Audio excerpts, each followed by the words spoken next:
Welcome home, friends. I'm Tanya Long, and this is Reset, where purpose meets possibility. Each week, we share conversations with thought leaders, innovators, and the dreamers and doers who are reshaping the future of work, technology, longevity, and purpose. Whether you're navigating AI's impact, reimagining your career, or searching for deeper meaning, you're in the right place. So settle in, open your mind, and let's explore what happens when purpose meets possibility. Hello, everyone, and welcome to Reset. I am so excited today to bring to the community Morgan Templar. Morgan is, I'm going to say it, she's more than a friend. She's more like a sister. Morgan and I met almost 3 years ago through a women's executive networking organization that we were both part of, and completely hit it off and have been talking almost nonstop ever since. Morgan is so much more than her resume, but her resume is pretty darn impressive. She's the CEO of First CDO Partners. That's her own consultancy in data, and we'll talk more about that, I'm sure. But that's after a long career in data and change management around data, which, as everyone understands now, Morgan understood it 20 years ago, but as everyone understands now, data is such an important part of how we operate in business and in life. So she's the CEO of First Data Partners, and related to all that, with her long history, she's the author of Get Governed, Building World-Class Data Governance Programs, and her first, I think it was your first book, A Culture of Governance. That was the second. That was the second book. She's She's a multiple author on data governance. So she wrote the book on data governance, and we've had funny stories about people telling her she wrote the book on it, which is nice. So Morgan is an author, and she's also now, just recently, the host of the podcast Data, AI, and How We'll Live, because AI is not just a business efficiency enabler. AI is going to affect how our lives operate for the better, in my opinion. And so Morgan is taking a solid look at that with her robust network of people who care about those things. So I'm going to ask Morgan. I've given just the tops of the waves, but what are your priorities right now? What are you working on? Well, thank you for that very, very kind introduction, and mutually appreciate you and where you've been as well. Your journey is amazing. So I have really enjoyed what I'm doing with First CDO Partners. We started as a consultancy, really just as a service organization to help people get a data strategy in place, help them understand where they really were. Because 2 years ago, when we started this company, AI hadn't really hit. Like, the boards were not saying, we need to do AI. And so it was important, but not that important. So we did gap assessments and data strategy, which is a really important component. Get you started. Over the past 2 years, though, we have developed a methodology that allows us to look at the ecosystem end to end for data. And that is going to change everything. It is literally a pivot. It's a 90-degree pivot. It is not just a little bit of change. I've done change management my whole career. This is change. This is stop sitting in that chair, get up and walk over there, because it's different now. Mm-hmm. And we model that in the way that we operate as well. We have AI and AI systems at the core of our business. And so how we use AI, we're also experiencing on a regular daily basis. I love it. I love it. And it's going to be super impactful. But to get to that change, I'm super aware in general of how big of a shift it is when you do a personal change to move from 20 plus years in corporate infrastructures. And then you make that leap to do your own thing. Everyone thinks it's so sexy. And then you get there and you spend, I think we've laughed about, then you spend, 2 hours trying to move the margins a quarter inch on your website. It's a big shift. So were there fears that you had to overcome as you looked at transitioning from big corporations in healthcare to your own data consultancy? Oh, just the nights of stark terror. Stark terror. I love it. Yeah, I Uh, get it.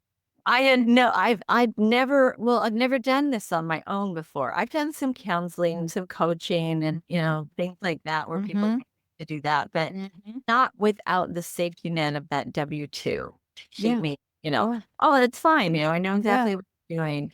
Mhm. I think that the things that I've learned that I really wish I'd known, um, I had no idea how to do lead generation. We've had to learn. I have no idea how to do. Well, we haven't done DC yet. We haven't done a funding round yet because we haven't felt like we were ready. Um, so when we get to that point, we're going to have to bring in somebody who knows because we don't know. Neither my partner or I. We've always worked for Yeah. enterprises. It's Yeah. very different. It When you is. work for an enterprise, you have a PR department, you have an IT department, you a legal department. You have Mhm. all those things. When You've you got start YouTube your own company in and YouTube. and YouTube. Yeah. So, I'm the CEO and I'm the head delivery person. I'm a head customer officer Mhm. and my partner is a COO and he takes care of HR and finance and filing taxes and but we have to wear every hat. And every hat needs to be worn by someone. Mhm. And, because we went into it with our eyes open and understanding that there were going to be a lot of hats to wear. It wasn't as challenging, but I think that it did maybe hamper us a little bit in getting started. We started slower, but I kind of look back and I think these 2 years, all the fears, all the struggle, um, that was our incubator period. We didn't join an incubator. I didn't know what an incubator was. I no one had You people had no reason to. Mhm. Mhm. So, we just did it. We just put money in the bank and did it. So, I think that's the advice. You don't have to know it all. Just start. What good wisdom. You don't have to know it all. An old boss of mine, that was the best gift he gave me. Over I worked for him for many years, but early on, he gave me the safety of knowing I didn't have to know it all, but I needed to know how to get to the information. And when you really embrace that, um, so many people in my broader community, they do think they have to prove their worth by knowing it all. And we don't. We don't, especially I think in our more community focused paradigms that we're coming into, where we're going to outsource a lot of the help that we get to do things. It's going to be more of a networked, that's my vision, is a networked future of multiple service providers hooking together to use their best talents. And as that happens, I think recognizing what we do and don't know. You and I've had some conversations recently about where I'm spending my time that I wish I weren't. And I think it's important to recognize that so we all move to our highest calling. But that resonates for me. So thank you. Um, do you think it has changed how you look at leadership now that you're not in those typical structures? Not really. Okay. I've always been a hands-on kind of leader. I know what my people do. So while I couldn't go sit down and code with them, I have an understanding when my engineering teams are building something of what it is and why they're building it. Mm. And I've always had the approach of leadership of being open, of being transparent, Yeah. of admitting that I don't know something, of saying, I don't really understand that. Can you explain it to me? Mhm. Instead of putting on some face like, well, of course I know that. I have to not lose my status by telling you I don't know everything. Right. Um, so I've always been that kind of leader. And I think that has been helpful in building culture, in building an organization of trust where my employees trust me because I trust them Yep. and because I can be vulnerable with them and say, that's over my head. Explain it to me, dumb it down for me, please. And Mhm. Mhm. instead of raise it up to the executive level, because that kind of talk is whatever. It's garbage. Garbage. Yeah. Garbage. Really, it's dumbed it down for me because Mhm. I'm quite Mhm. technical, but I'm not quite that technical. I need Mhm. a little bit down. And so always being aware of my team has helped. And the reason is because I started at the bottom. I started in healthcare as a secretary and worked my way up to chief data officer of a $20 billion Mhm. healthcare or conglomerate. Mhm. I've had every role. I've sat in every seat. I know what a business analyst does. I know what a project manager does. I know what a manager does. Mhm. I've been all of those things as I worked my way up. And so it's not a mystery to me. There's not just some amorphous cloud. They're people. They have struggles. They have limited money, time, and Mhm. resources. Mhm. And I recognize that and I will fight for them. I think everything you said is beautiful and perfect. Um, I think leadership's paradigm is going to change given how we're going to be working from a distributed talent model because I think the relationships change. I think they're incredibly more collaborative.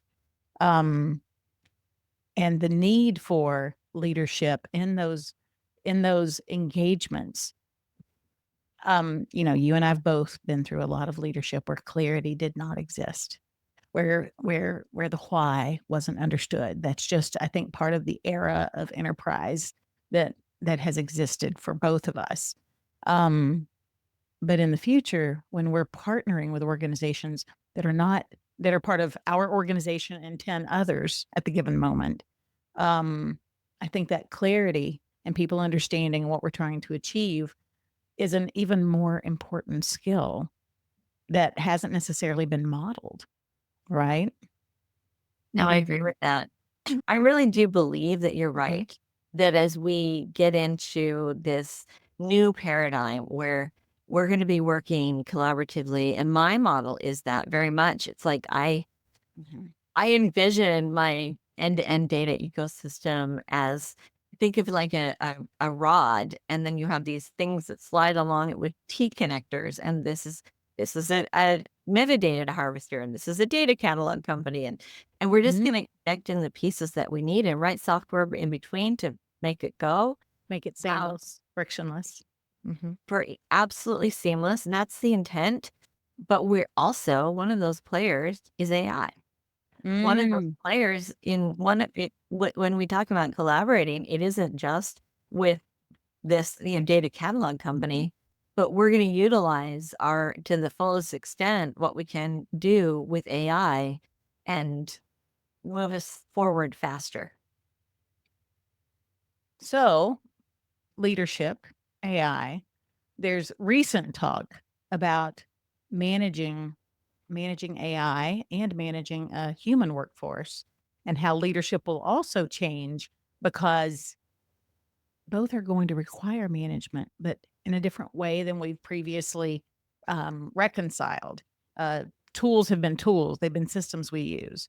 But AI, because of its collaborative nature and because it's so pervasive frontline, our AI, you and I have been playing with AI for a long time, but machine learning, computer vision, those forms of AI, um, were way, way, way back in the stack and didn't affect every person and all of your customers directly. They didn't see it. Now they do. So managing that, back to the topic of leadership. I think it's a fascinating conversation about leading agents, leading, and I'm not talking call center agents. I'm talking AI agents. What are you seeing on that front since you are in the future in the conversations about the future of how we work? I think people are very unsure, and Mhm. and I would say there's a lot of uncertainty. Not because we don't have a perspective on how we might do it, but that things are changing so much every single day. 100%. And it's really hard to get a leadership philosophy in 10 minutes. Mhm. So it's important, I think, to have flexibility in the way we're thinking, to consider, as I am in my ecosystem, that AI is one of the parties. Yes. Just like, my head of HR is one of the parties, Mm-hmm. my Mm-hmm. data engineer is one of the parties, and oh, this AI LLM that we also have in our private cloud, that's one of the people that we manage, and they have guardrails and rules just like everybody else. Mm-hmm. So I think of it and in a much broader perspective that they will become part of the team, and that we'll have to have maybe the rules will be phrased differently because they'll be in code and there'll be, guardrails and things that they don't go beyond.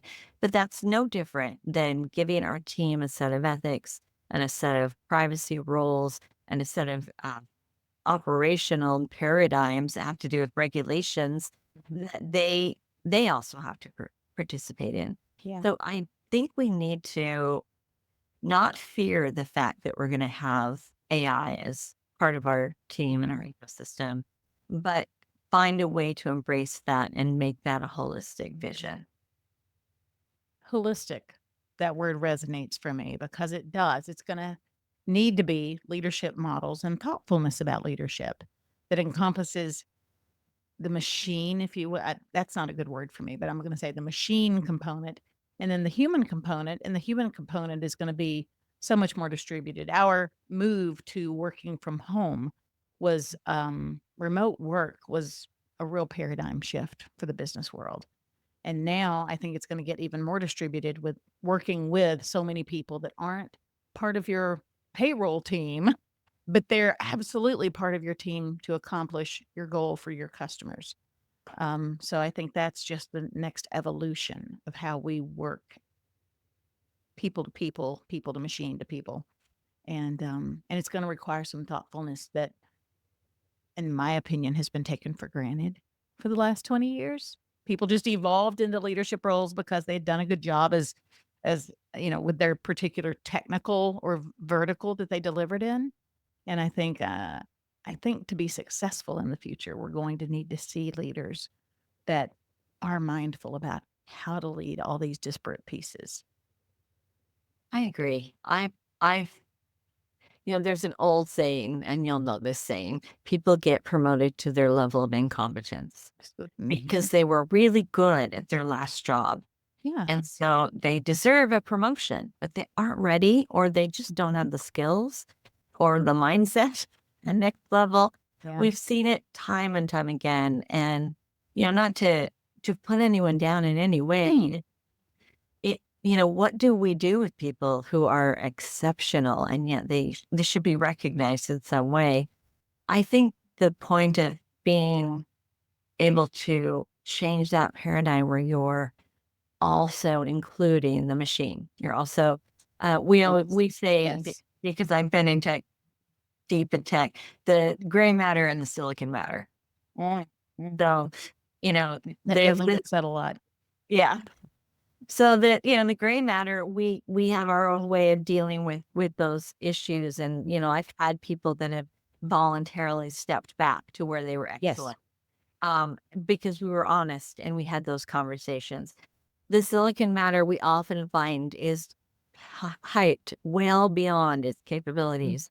And Mm-hmm. so I've had to have those conversations with those vendors to say, this system, this product you sold me does not do what you sold it for. Mm-hmm. So we pull that contract back and either end it or modify it because Mm-hmm. it doesn't have the capability that you Yes. have. And I think, having had the opportunity, I think through my career to be able to have those kinds of conversations already, I think it's really time for other people to start thinking about that and talking about it. Clarity of communication. I love the Brene Brown phrase that clear is kind.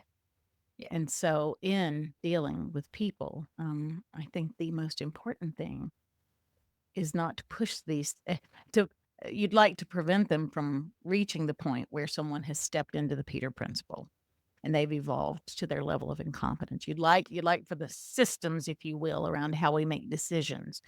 But I think it's because of that lack of communication, that inability to face conflict, that people have been allowed to cycle up to a point where it actually impacts the business. And we do need stronger leadership.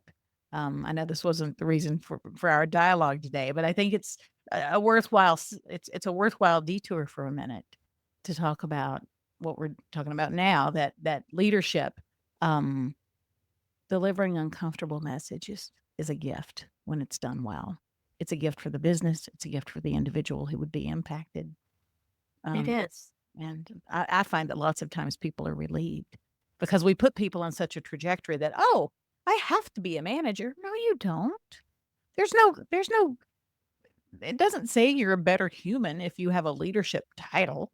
You can be a phenomenal human if what your higher calling is around writing the code or talking with customers to de-escalate situations. Um, we need to get everybody comfortable with understanding what their gifts are. I agree. I think we have elevated the expectation of what is valuable. You have to be in leadership role to be valuable, and the individual contributors often are the most productive, innovative people because they're not bound by all these. I need to have 17 one-on-ones this week. Right, Um, right. so and is that my skill set? Well, for me, it is because I love to talk to people, and we can really talk out those things. Yeah. But not everyone who's been promoted to a manager actually has the capability to have the one-on-one personal skills. Now, that doesn't mean they can't learn it if that's their desire, but it's we just so often don't look at that as a reason when we think, oh, we're going to promote someone. Mm-hmm. We don't always stop and say, we're only doing it because they're good at what they do and they want to be in a management role, Mm-hmm. but they don't necessarily have the skills yet. So I think that's something that we as a culture need to get past. That it's okay to be an individual contributor. You can do great things, especially because it gives you a lot of flexibility to pop in and out of different things and learn a lot Mm-hmm. if that's your personality and you're willing to do it. But it's also, we need to stop putting status on your role. Status has to do with your contribution, not your role. I love it. This is a lot of wisdom, and this wisdom you did not learn in graduate school. You might have learned from some of your interactions in graduate school. I believe that the people side is, it's what informs us about how we want to do things and sometimes how we don't want to do things. Um, but I'd like to move into how you got to your evolved thinking. Are you good with that? Absolutely. As a human, understanding conflict. I mean, what happens in our personal lives becomes part of who we show up as in our professional world. And professional world these days is not just work. It's our networking circles. It's the people we serve in organizations with, like your EDM council work that you do. So we show up in a lot of different ways of work, but I believe that our lives inform um, how we handle those disagreements or just disconnects that are going to happen. Um, Horrible way to segue this disagreements and disconnects. But one of the stories for you that I am aware of is that you have an amazing husband that I love dearly. Um, but you went through another relationship, a marriage with children, and then transitioned. Then did the divorce thing transitioned? But you did. You transitioned your life to choose another one, got divorced and remarried, and you scored. You did very well because he's he's fantastic. So, how did that journey for you shape your perspective on change? Because that was a ton of change for you, especially with children. And I've got to think that's part of how you gathered some of your internal wisdom was through that life conflict. Yeah, it was. And I don't talk often about my first marriage. I usually say I had a 12-year abusive marriage and men left. And I have 4 kids out of that marriage. Mhm. and they're all individuals. But it certainly did impact the way that I looked at things. And I guess I would say that there were three things in that marriage that really I learned from a personal perspective that helped me become who I am. The first one was you can't change someone else, you can only change yourself. Mm. So I spent years buying and reading every self-help book. And of course I grew up in the world of Stephen Covey in Utah. Oh, absolutely. But of The course I king had my of day planner and I right. had set my goals and all of those things. But in reality, it was because I realized I couldn't change my husband. I could only change how I reacted to the situation. Mhm. And so that was the first thing. The second thing was I needed help. I couldn't do it alone. Mm. Um, before Mhm. I could even ask for help, though, I went into counseling for a while. I don't even remember how long, a year or so, to help me begin to see the narrative of my own life Yes. and not just be a victim of the things happening to me, but what is this narrative? I was a stockbroker. I was a very, powerful and upcoming woman and married this person. Suddenly I'm not. Mhm. I'm Mhm. not who Yeah, I was. yeah. My personality wasn't the same. I had no friends. He isolated me very well, from his point of view. And I had to learn to see my own world, my own situation, Yeah. and actually be willing to see it. And then continuing with help, I needed outside help to lift me out of it. Yeah. And and so I think, as I went through that, probably took me 6 of my 12 years to get away. Um, Mhm. and that was I had my 4 children in the first 5 years of our marriage, and then it took me about 6 Mhm. years to actually finally Yeah. have the strength and make the right connections of people who would say, "Here's a hand. You are in a bad place, and I need to help you come out of it." Yes. And when I said, "No, no, I don't wanna do that," and they said, "You're gonna do that. Like, I don't wanna put a restraining order. Mhm. You're going to do that." Mhm. Mhm. Had people who were very firm with me and helpful, and Mhm. and Mhm. I really appreciated that.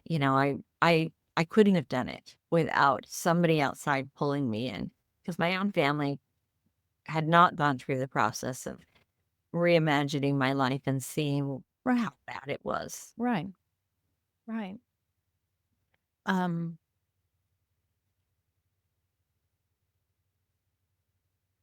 you do never talk about your first marriage, and that we're not here to dissect it today. But I reflect back that so much of how you approach the world, how you approach the negative things in the world are because you've lived through negative things and you've come out on the other side with thoughtfulness. You've done the work um, to understand who you are, what you value, and then you partnered with someone who values you for what you bring, for what you uniquely bring, and celebrates that. Um, I think putting ourselves with the right people is really a part of all good resets. Yeah, I saw you smile. All good resets involve other people. I love what you said about taking 6 years and a lot of olive branches that got extended to you by others for you to be ready to transition out of one relationship and then in time to be healthy to find one that elevated you. So finding the right help. Um, you and I aren't really good at accepting help, right? So how did that journey inform? How did it help you be better about recognizing where people can help you? Well, I'm going to tell you another story about Okay. my. I'm going to step away from that because, as you said, I really don't. I feel like that's a chapter of my life It is closed on. closed. Yeah.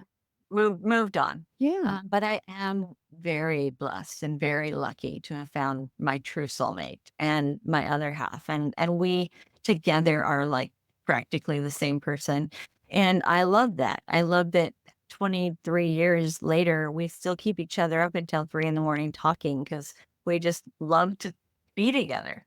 Mhm. Mhm. And I do love that. Mm, But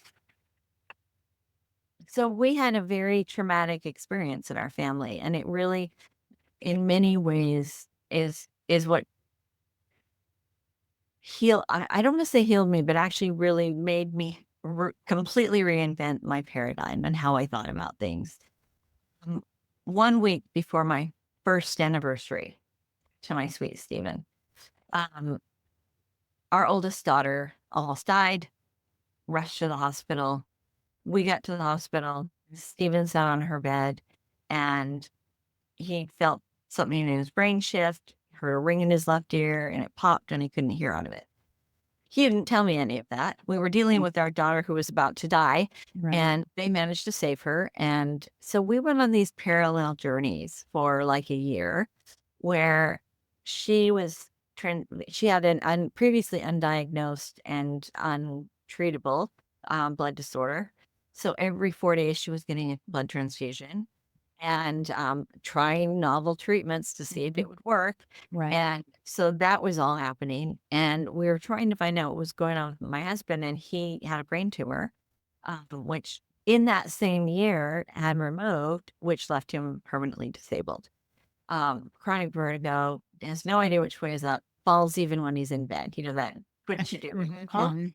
Even when he's lying in bed, he knows that he's not falling, and yet his brain thinks he is. And so we did that. Our daughter, coming around the year, a year later, had a bone marrow transplant. Her was a perfect match. And Mhm. so she had that happen. So we're having these parallel things happen. One of them was too much.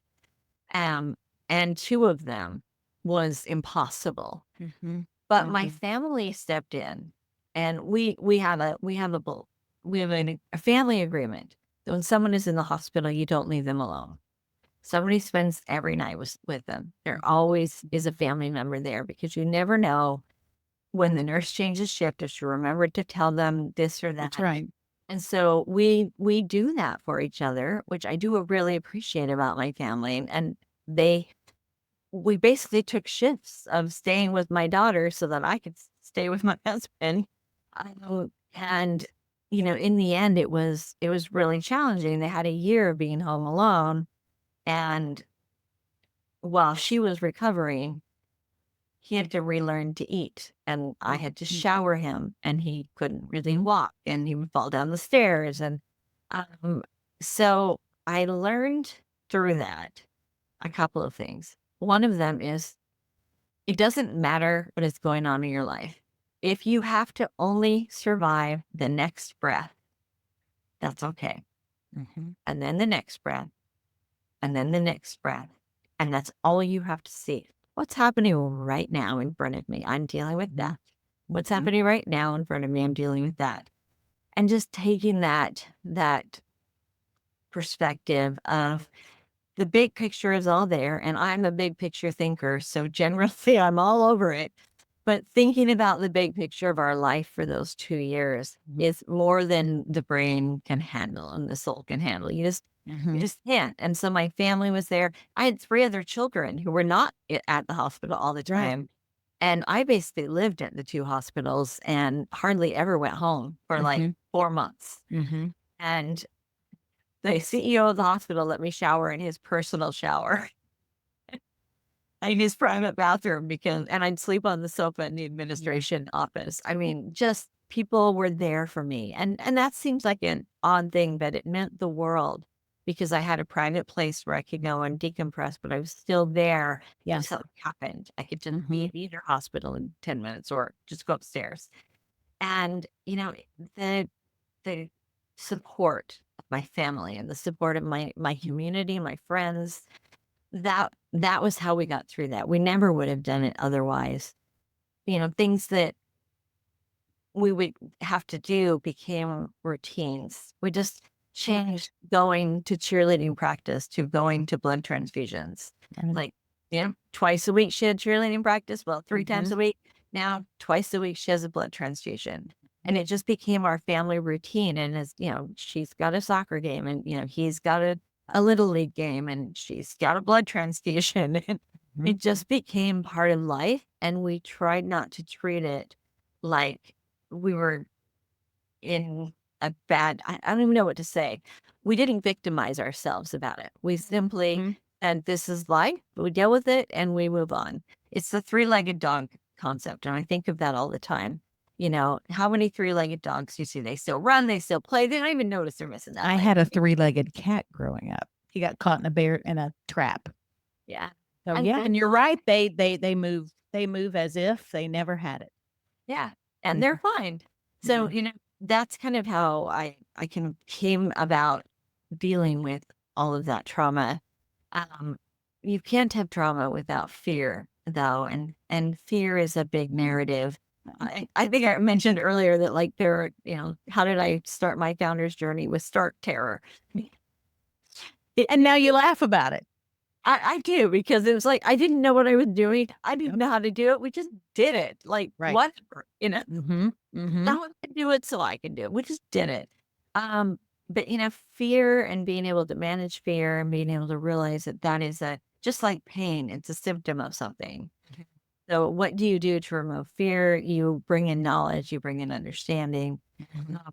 And it really, I think, was it was kind of the impetus for me to kind of reinvigorate more of my spiritual life and being able to um think about things not just of here and now and what I'm doing, but really who am I and what do I believe and what is important and what do I want my legacy in this world to be? It's Mhm. not just she works harder than everyone. It worked for 20 years. Right. Well, that's interesting that you bring up your spiritual life. Clearly, you and I have had these conversations offline. It's a key thread, I think, in our relationship as we've both evolved the last 3 years or so. But incorporating that spiritual awareness that is becoming, stronger and stronger, I would fairly say. Um, and then being because it's very important to you to be authentic. So, how have you blended that spiritual journey with how you show up uh, in your professional world? It is a very tightrope sometimes. I guess I would say that my belief system is a little bit unusual and it's not your typical. So I would describe myself as a Christian Taoist. And so I have the Christian upbringing and I believe in Christ, but I'm also a Taoist, which is an Eastern religion that includes magic and spirituality and, Mhm. community, energy transfer, I guess. Mhm. So the two don't seem to be in any way related. For me, they are completely related. Um, I started by focusing on a small concept, which is called Wu Wei, WUWEI. Thank you. So Wu Wei is essentially action through inaction. Hmm. It's it's the idea of floating down a river and not trying to fight the current, Mm. but going where it takes you and enjoying the journey and dealing with what's happening this second and not Mhm. trying to fight because I want to go over there, but the current is really pulling me over here and being aligned with the natural currents in the universe and that there are natural currents in the universe and that they Mhm. take us on journeys that are important for our learning. Um, so that really, really helped. Action through inaction is one way. Other people say effortless action, but in Okay. in in both cases, it's really just that alignment with the natural flows. And we have talked about it that I'm very sensitive to the flow of things, and I can Yeah. tell that this is going to be a very intense time, and I'm going to have to Mhm. step away from everything because I need to focus there. And then the flow has come back, and I'm more family centered, and Mhm. so being able to look at that, being able to accept the flow like water moving around and through things, and just going where it is naturally. Really, it's not that there's no effort, it's not that there's no work, but that it's effort and work that aligns to the purpose, and not just effort and to the assignment, but to the Mhm. purpose. And that's really, I think, where that all kind of comes together for me is I believe very strongly that we should be value-driven humans, that Yes. we should have an outcome that we're Mhm. supportive of, if not driving. And we shouldn't just be carried along, not caring or not doing. We you make your effortless activity is about very much about focus and bringing your values into everything you do. Mhm. And I think that's been kind of, I think, the theme of me as a leader as well. Building trusting teams is more important to me than just about anything, because if my team trusts me and I trust them, we can get through any obstacle. Mhm. And that's the same in my personal life. Well, this is an era thing, but many of us grew up in command and control leadership, right? That's what we experienced was, more of a dominant flavor. But this concept of water is beautiful. Interestingly enough, I had a blue Post-it note in my corporate years from an employee way back in one of my first tech leadership roles that told me that water carved mountains. And in Tennessee, there are, multiple geological structures that water had a big impact in creating. I mean, look at the Grand Canyon. And so I had a little blue Post-it note on the corner of my monitor, and I carried that to that same Post-it note to every job, and it was on the corner of every monitor. And invariably, it would cause people would see it when they'd be in my office, and they'd say, "Water," because all it was a blue Post-it note that said "water" as a reminder for me. And, but it would lead to some really interesting conversations on, us charging the hill, is one approach, but this approach of carving mountains by being water, um, pays dividends in what we're able to create with the teams and the customer teams that we ultimately serve.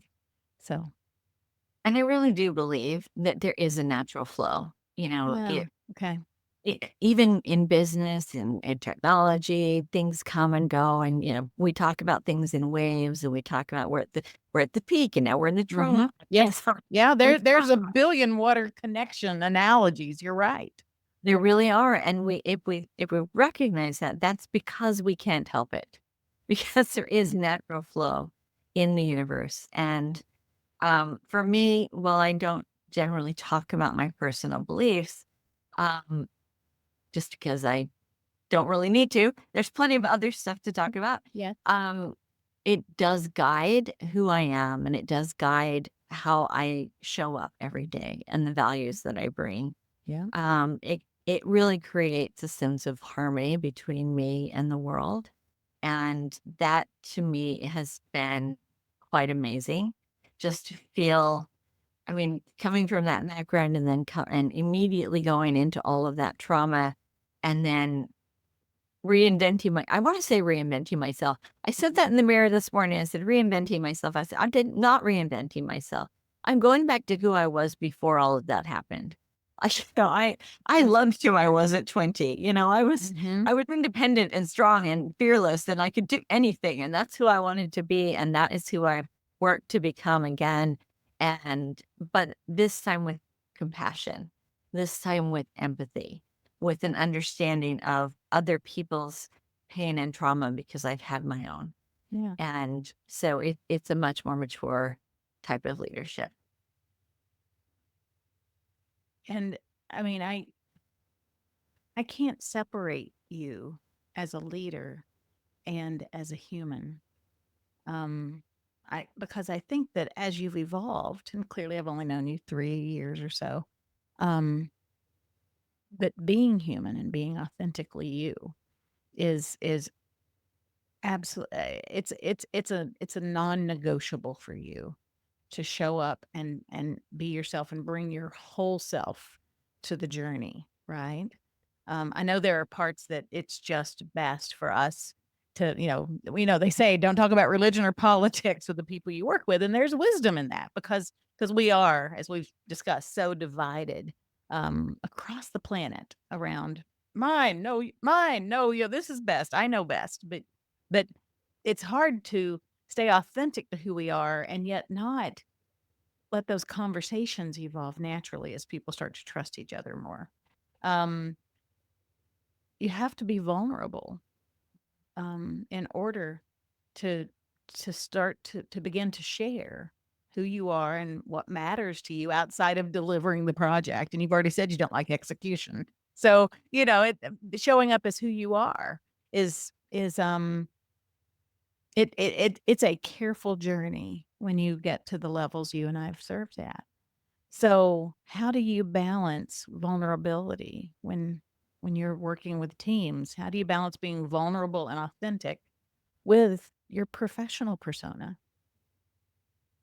You're right about me just kind of showing up and being me. And I Mhm. rarely, I had no problem at all when somebody sitting in a room says, "Oh, well, Mars is in retrograde. So, of course, that's fun." And I'm like, I have no idea what that means, but okay, good for you. I'm glad that you're willing to talk about what you believe. And I think that's important. Um, I've always made an effort to at least once a quarter with my teams Mhm. have a non-work team meeting, which is a trust building meeting, Mhm. which is Mhm. talking about things from a very personal perspective of how does this feel? How is our Mhm. team feeling? Not just talking about output and throughput and deadlines and timelines, but Mhm. is this team working for us? Is the dynamic okay? Are we trusting each other? Mhm. Do we have anything missing? Like, do we need somebody who's just going to like be project managing us all the way through so that we get things done? Yeah. Or is that going to disrupt our flow? And Mhm. so I've always brought that in when we talk about those things. And I think that builds trust in a team when they know that what they believe is heard. You don't Mhm. necessarily need to come and say, "Well, at church last Sunday, I heard this." But you can come to that. You can say that if you want to, Mhm. because we go into it with a cone of silence agreement. You know, Right. we're just going to go in and have a conversation, Mhm. and I'll usually have some things planned out I want to cover because I've noticed that we're having some friction over here, or Mhm. Mhm. maybe we're not really communicating over there. And so Mhm. I will guide us a little down the river. I have a paddle. Yep. I can Yep. guide us a little bit. But mostly I want them to begin to see those things themselves. And that journey that I talked about earlier of self-discovery in order to get out of a bad situation, I want them to have the skills for that. So we do things like a book club every week where we're reading books together, and we have conversation about what does that mean and how does that make me a better leader or a better team member. Mhm. And those are the things that make teams and work culture um, effective. I'm really effective through putting really effective teams. So I don't say this team or that team or the other. Like, we are one team. Whether Yes. you are offshore or onshore, we are one team. We have Mhm. the same expectations for collaboration and for output, and and I trust you to be part of my one team. I trust you to have my back, Mhm. and I've got yours. Mhm. Mhm. I promise this connects to what you just said. But the little devil in the back of my head is saying, "Well, it's all good until things change." You and I have led big change management programs, inside companies at a society level. What we're doing with AI is a big change management, and people don't see it as a plan, but I think it is. I think there is this massive shift happening, and we are part of the change makers and way showers for how AI will affect everything on this planet. So everything's good until things change. Then when things change, as I think about this conversation, what I recognize is every time something changes, those values come up, and the priority that people put on certain values um, becomes the reason that change becomes becomes uncomfortable across groups, across organizations.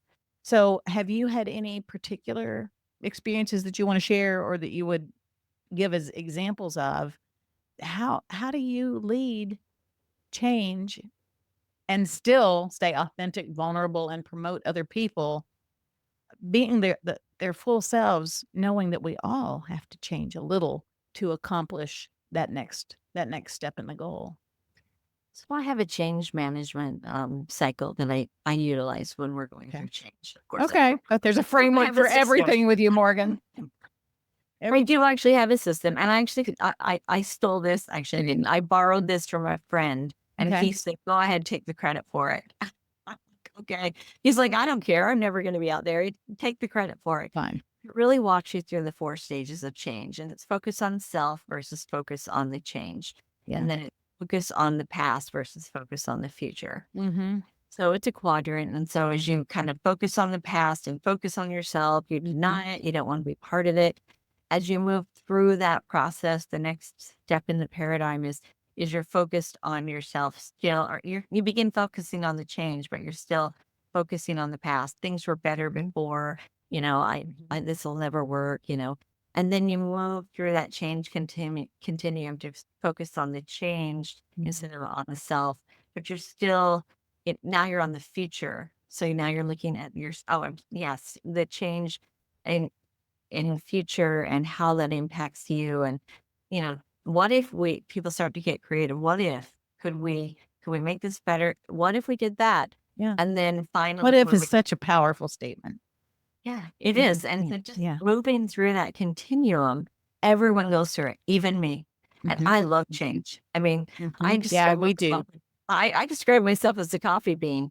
If I'm here, somebody expected change because I'm a coffee bean and I'm in the water. And whatever happens, the heat turns up, the heat turns down, that water's gonna be coffee. Mhm, mhm, That's what's mhm. gonna happen. And so taking people through that, I go through it really quickly, but I Yeah. recognize where I Yes. am in Yes. that quadrant and Mhm. where everyone in my team is in that quadrant and helping them understand the quadrant and then helping them move through it quickly, get you through change, to get you through the pain of change, and allows you to start thinking about the way we do things better, where you're thinking about the future and Mhm, you've accepted the change and now this is the way we do things now. And then productivity can begin to skyrocket. mhm. But one of the things that the other part that being a leader requires is that when you're going through that change, when you're changing things for your Mhm. organization, there is a necessary and unavoidable Mhm. slow down of production. So you're going to get Understood. behind. Things are going to It's be the harder. transition points. Yeah, Yes. we Yeah. I call it the pit of despair. Okay. That's a You've funny got title, but it's true, but I get it. we're doing what Yeah. we're doing, and then Mhm. Yeah. change happened.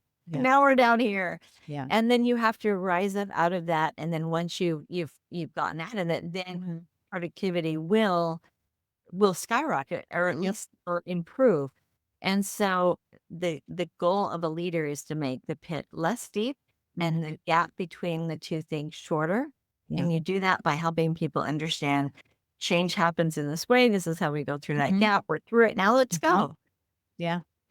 One of the things that I'm thinking about as you're explaining this is that you've had tremendous clarity in where the change led to. And in my 25 years of leading programs that I have, I had a mission as dictated by a board somewhere that we were going to do something. So one of my gifts has been bringing clarity to that process and to get people enrolled in where we were going. Well, today, let's roll that forward. It worked for 25 years, and it was like my thing was clarity and communication, because I knew where we were going. I knew what we were trying to get to. And with AI that you and I are so deeply involved in, it's such a paradigm shift. More than a task, more than the integration of companies, it is a societal paradigm shift that will affect everything we do professionally and personally. Um, so communicating with certainty about enrolling people in the path, it occurs to me I don't have the same confidence in what I'm getting people to do. There's not an end goal that I can articulate the why for.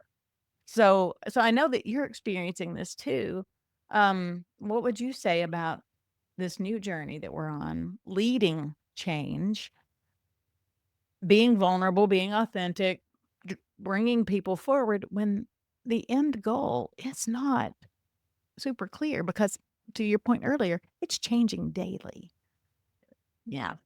So I guess I would say this is one of those moments. Sometimes we just have to focus on the next breath. Oh, beautiful. Yeah. But we also need to learn as much as possible.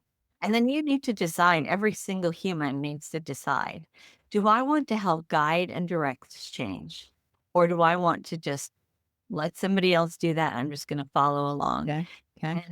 And what you decide is going to change the way you react to this change. And many of us who have led change for years, Yeah. and like, I know this is the objective because I have a go live date and I know exactly what it will look like when I get there. This law I, comes into effect on this date. We better be there when it shifts. I have Yeah. no idea where we're headed. Yeah. Although I do sort of, because Yeah. we Yeah. we've seen it in fiction, right? We tell stories through fiction, and we adapt our culture through fiction. How many movies have we seen point. where, the Star Trek, computer, I'd like a glass of Chardonnay. Okay, there it is. Or I'd like a glass of wine. Would you like your favorite Chardonnay? It knows everything about you, Yeah. everything. So done a lot of work on data privacy and AI privacy and ethics and policy in the last couple of years in my volunteer work with the EDM Council. And we talk about that. Like, how much of our information about me, is it mine? Does it belong to Facebook? Does it belong to Google? Does it belong to anyone? Who The knows? societal ecosystem. Exactly. So it is the data about me. Do I have ownership of it? Probably not. Why? We do ask that question and we do debate it, but ultimately we have to stop and say, we're going to be an integrated society where AI is a persona in our life. And it doesn't have to be the Star Trek computer that knows every single thing about us in every way of our life forever. But just like a new team member, AI as a function plays a role in what we're going to do in personal life and in business. And not everyone has the opportunity, the experience, the understanding of how to get involved in it. They don't understand how it just seems like magic, right? Like, I can open up this thing and ask it questions and it will tell me the answer. I can click on my phone and say, Perplexity, answer this question, or Google, answer this question, and it will. And it will with pretty good certainty. Not perfectly, but better than I knew before. Directionally, amazingly. Yes. Right. And better every day, to be fair. They're all improving every day.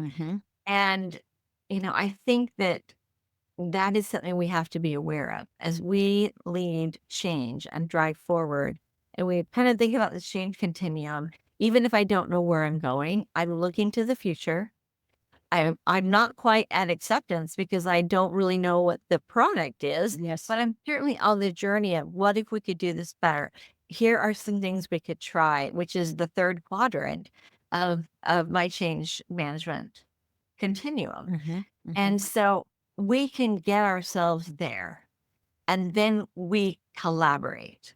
We bring the brain trust of Earth together And sometimes we do that in small groups. Sometimes we do that in things like this, in a podcast, where someone can later come back and watch it and say, wow, that was really interesting. I want to go learn how to do that. Yes. Those are the things that I really see as the reason it doesn't frighten me, that I don't know the end, because I don't think there's a cliff on the end. I believe it's that we're going to come out of this trough of disillusionment and the valley of despair, and we're gonna just skyrocket with additional capacity, and and that is what I look for. That is what I'm working for. Is that goal? These these things we're creating right now becoming part of life. And I will say that there are going to be 90% of people on earth who have no idea that A, they're interacting with something artificial, Mhm.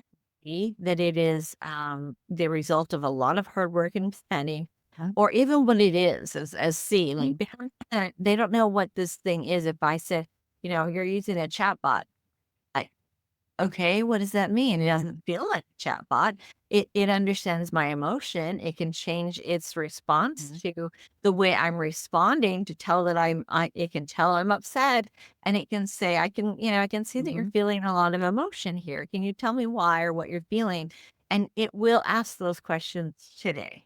Mhm. And so as I look at it very hopefully and with a very positive outlook that these things are coming, and I'm bringing my own self through the change continuum, and anyone else I can drag through Mhm. as fast as I can bring them through it, the more people we have in that getting ready to accept and accepting what we have and moving to the next thing, um, the more brain power we have to make it better, to make it Mhm. more intuitive, Yep. and but also to understand how we work with it Mhm.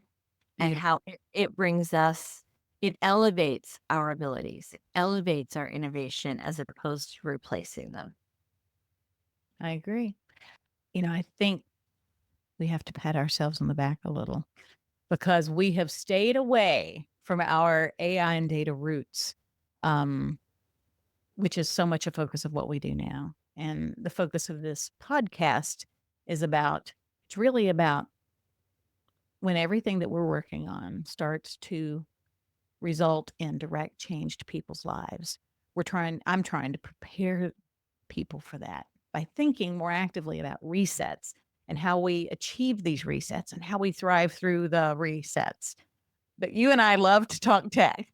So so I'm just going to say I think we've done a great job of staying out of the analysis of the tech, and we've kept it at what happens with people. Okay?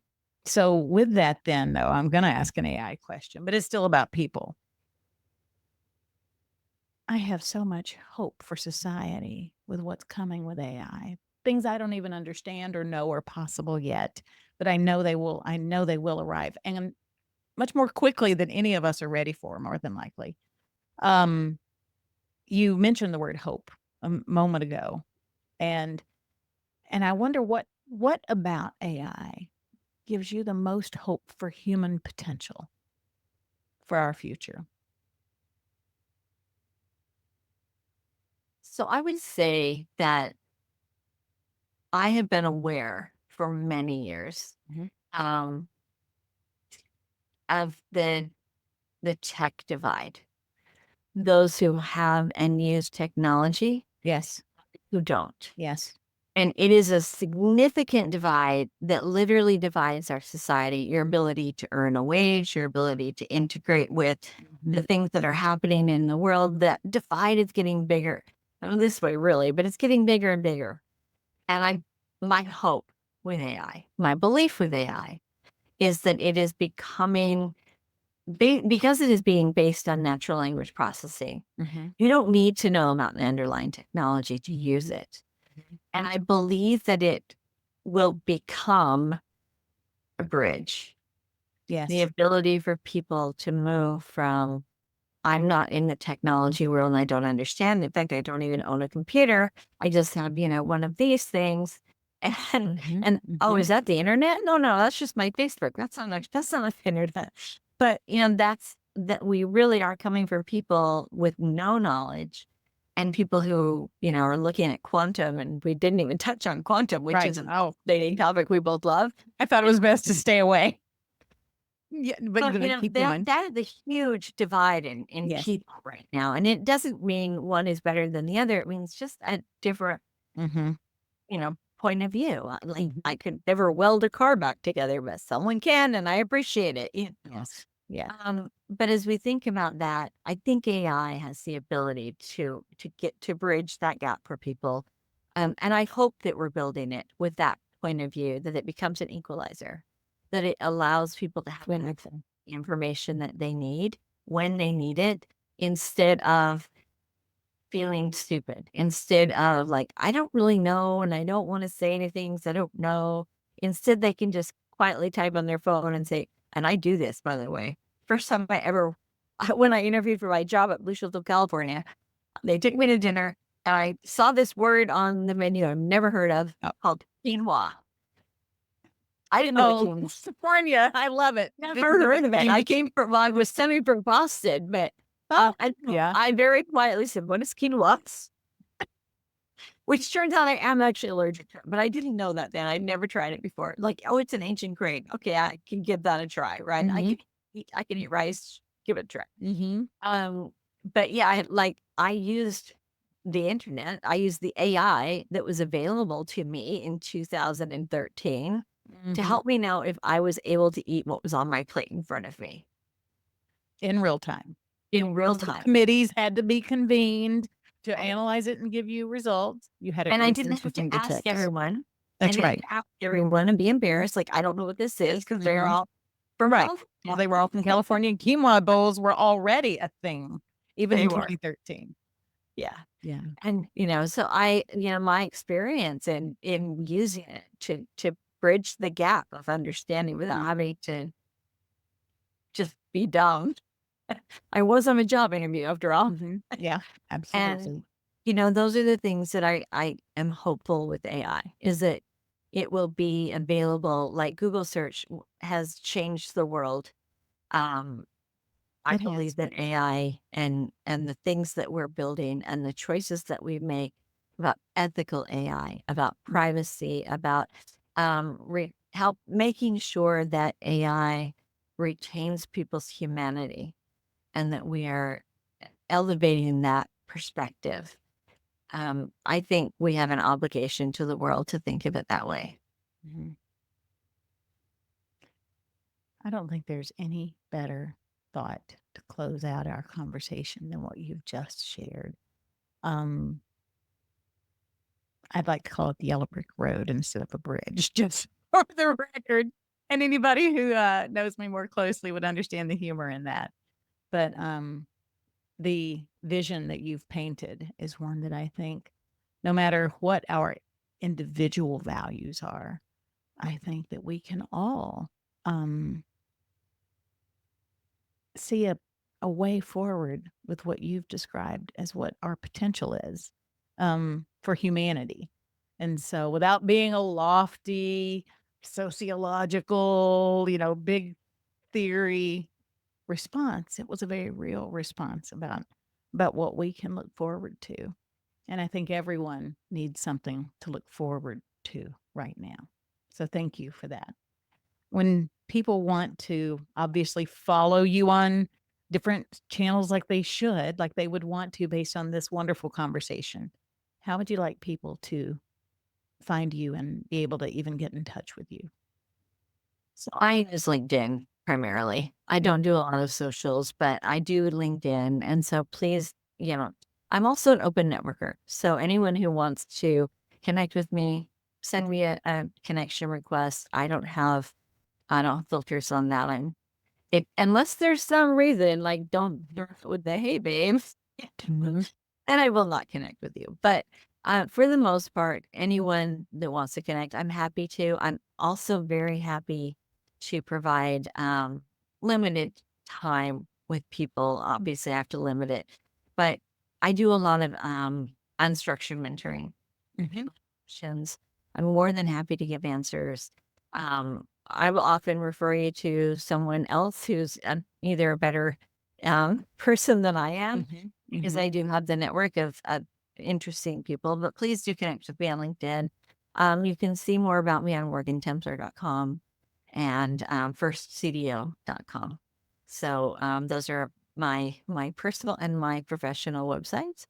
And I invite you to take a look at my Substack, Morgan Templar Substack, which is where my podcast is hosted. So I'd love you to come and join the audience there. It is not behind a paywall, so you're welcome to join at any time. And that's pretty much how you reach me. Wonderful. We will include all those in the show notes so that people can access them. I think those are very varied ways that people can take part in the wisdom that you have been curating for decades. And it's a gift. So thank you for that. And thank you for today. So, everyone, this has been Morgan Templar and Tanya Long with Reset. Um, we hope that what we've shared today will give you some cause for pause and to be thinking about how you're going to look forward to the future as we all reset in different ways around the changes in society that technology will bring. Morgan, thank you. Thank you, Tanya. I've appreciated the conversation tremendously. It's been wonderful. Thanks, everyone. Have a good day. Goodbye. Thanks for joining us on Reset. Remember, transformation is a journey, not a destination. So until next time, keep exploring what's possible. I'm Tanya Long, and this is Home. This is Reset.